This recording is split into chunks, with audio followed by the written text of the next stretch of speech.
There's been a lot of buzzing in the football industry lately. Footballers shifting teams, some of them living through their final matches, and others being demanded by different football teams. Boy, do we have an interesting bit of news ready for you today. We're all aware of how Kim Min Jae has stunned everyone with his exceptional talent lately. Well, today, what do you say about the match? I'm so happy because our team very good performance, and my performance and team performance, my goal, I'm very happy. Enough to attract even Manchester United. But why would the powerful Manchester United be so drawn to this promising South Korean defender? What distinguishes Kim Min Jae from the other innumerable football players? Stay with us till the end of this video as we explore the compelling case for why Kim Min Jae is so demanded by Manchester United. Certain sources from Italy report that Kim Min Jae has chosen to sign with Manchester United. This information is based on a local Nepalese newspaper's assertion that the intermediaries persuaded the defender to sign with Manchester United. At this point, the deal is just a matter of finishing the last few details.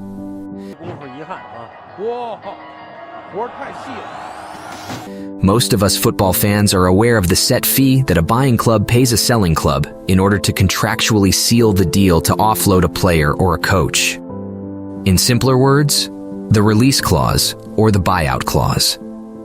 In Kim Min Jae's case, it was reported by a football publication that there is a release clause worth about £43 million that lasts until the 15th of July.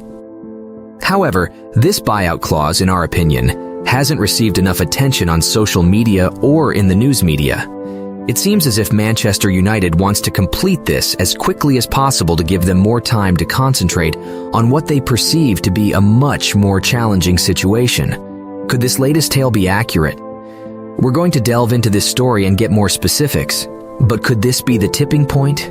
Could this be a breakthrough moment for Manchester United, who have historically dragged their feet when it comes to this caliber of signing? We all know how good Kim Min Jae is, with his ability to play out from the back, positional sense, and pedigree in defending following a stellar year in Italy. Kim's most notable ability would be his composure, be it one-on-one with an attacker or having the ball and being pressured by an opposing player. His ability to remain calm in the toughest of situations is what really makes him stand out from other defenders. Take a look at some of his exceptional defensive skills. This is the time of year when the transfer market really starts to heat up, and Napoli will be intensely motivated to win another league championship again, possibly even a better match than the last win. The United board will undoubtedly strive to add players and would reject any discussions about offloading one of our finest players at this time.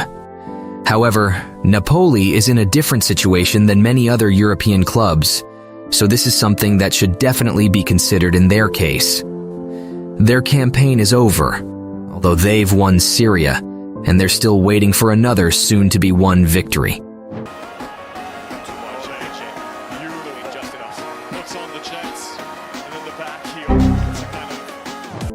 The Manchester United manager's wanted list includes a bunch of players like Frankie de Jong and Declan Rice-Quesado, both of whom are world-class or top-class midfielders.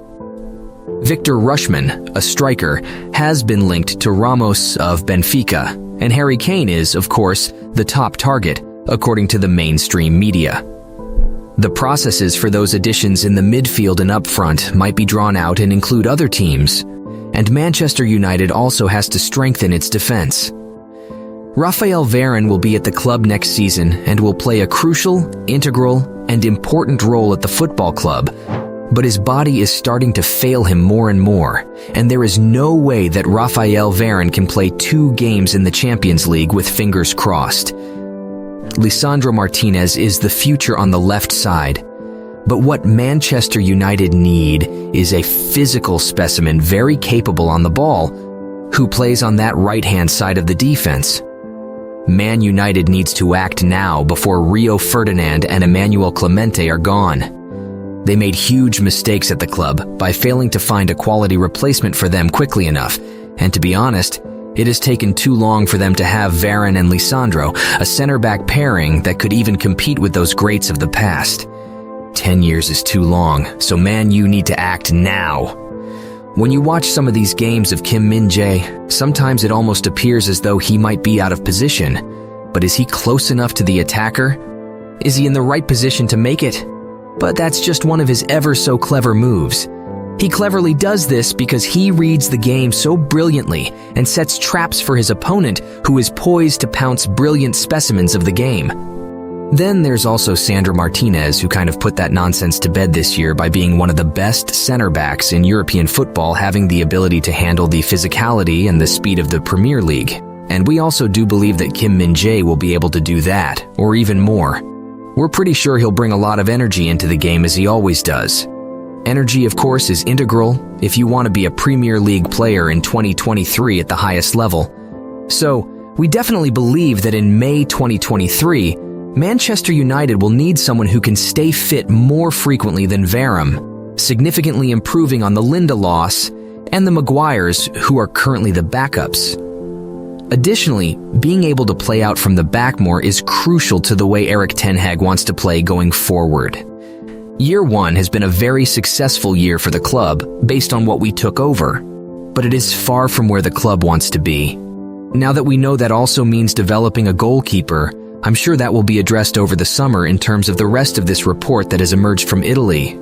As we say, a sports witness has now shared this with a number of publications that are kind of reiterating the news, but this stems from a local paper in the Naples area. Many Italians that I've seen comment on this online, a fairly credible source.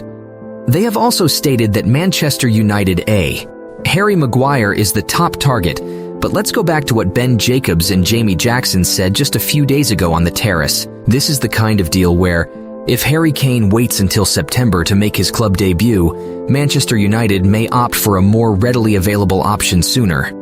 Erik ten Hag is desperate to get these players in for pre-season. If it doesn't, that's the nature of the beast.